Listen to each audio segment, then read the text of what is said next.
হরে কৃষ্ণ, রাধে রাধে। বন্ধুরা সবাই কেমন আছেন? আশা করি ভালোই আছেন। তো আবারও একাদশী চলে আসলো। তো এই একাদশীর নাম হচ্ছে পুত্রদা একাদশী। তো এই একাদশীর নাম কেন পুত্রদা একাদশী? এই একাদশীতে যে সমস্ত মায়েরা এখনো পর্যন্ত মা হতে পারেননি, তাদের জন্য এই একাদশী ব্রত অবশ্যই পালন করা কর্তব্য। এই একাদশী সম্পূর্ণ নিষ্ঠার সহিত পালন করলে ভগবানের কৃপায় তারা অবশ্যই মা হতে পারবেন। তাই এই একাদশীর নাম পুত্রদা একাদশী। তো অনেকেই বলবেন যে আমার তো পুত্র এবং কন্যা উভয়ই আছে, আমি কেন এই ব্রত করব? যাদের অলরেডি সন্তান লাভ হয়েছে তারা অবশ্যই সন্তানের পারমার্থিক উন্নতি লাভের জন্য সন্তানের মঙ্গল কামনায় এই ব্রত পালন করবেন। তো এই একাদশী ব্রতে মাহাত্ম্যটি আমি পাঠ করে শোনাচ্ছি। এই ব্রতের মাহাত্ম্য খুবই গুরুত্বপূর্ণ। যুধিষ্ঠির বললেন, হে কৃষ্ণ, পৌষ মাসের শুক্লপক্ষের একাদশীর নাম কি, বিধি বা কি, কোন দেবতা ওই দিনে পূজিত হন এবং আপনি কার প্রতি সন্তুষ্ট হয়ে সেই ব্রতফল প্রদান করেছিলেন, কৃপা করে আমাকে সবিস্তারে তা বলুন। শ্রীকৃষ্ণ বললেন, হে মহারাজ, এই একাদশী পুত্রদা নামে প্রসিদ্ধ, সর্বপাপ বিনাশিনী ও কামদা। এই একাদশীর অধিষ্ঠাত্রী দেবতা হলেন সিদ্ধিদাতা নারায়ণ। ত্রিলোকে এর মতো শ্রেষ্ঠ ব্রত আর নেই। এই ব্রতকারীকে নারায়ণ বিদ্বান ও যশস্বী করে তোলেন। এখন আমার কাছে ব্রতের মাহাত্ম্য শ্রবণ করুন।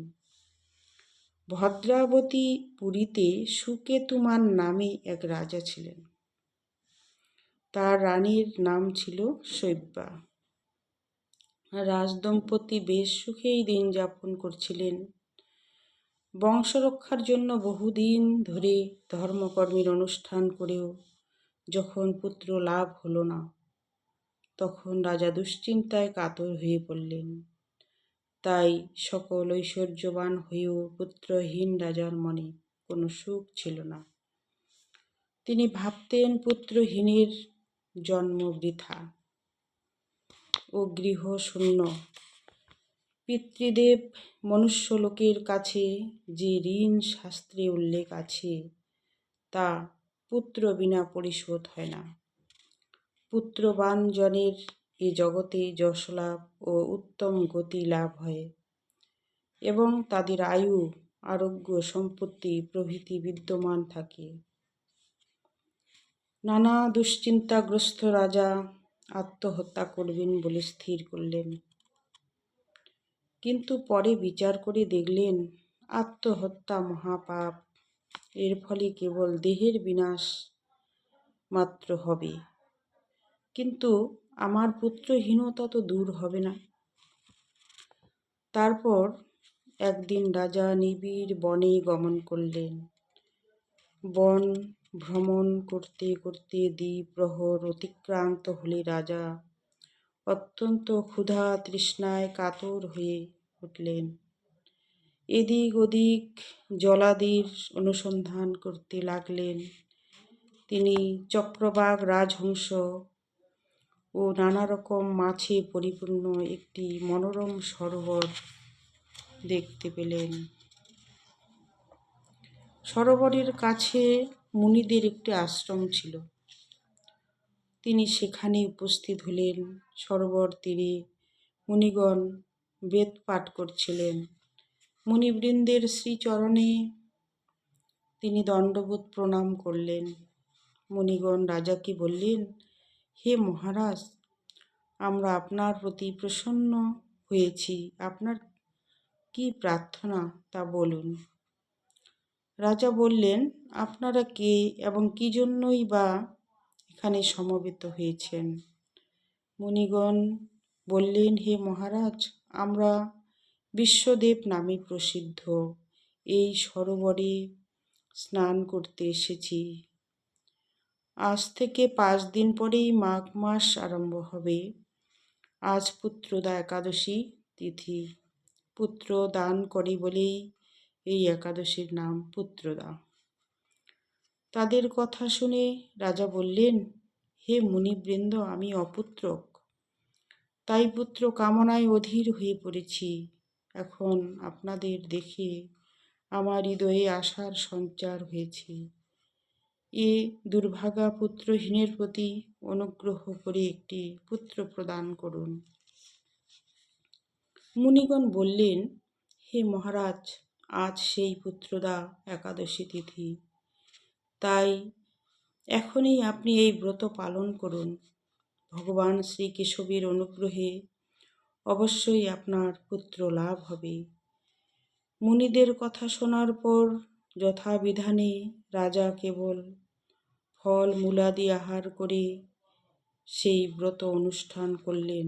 দ্বাদশী দিনে উপযুক্ত সময়ে শস্যাদি সহযোগে পালন করলেন।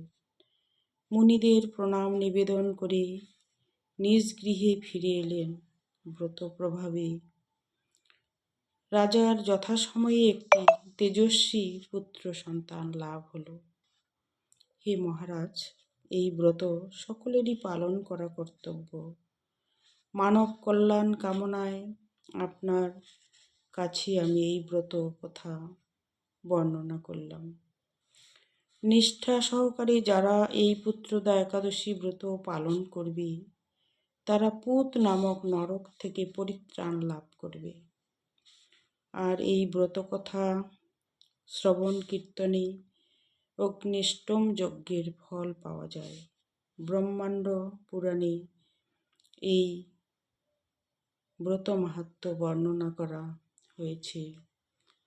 তো এই হলো পুত্রদা একাদশীর ব্রত মাহাত্ম্য।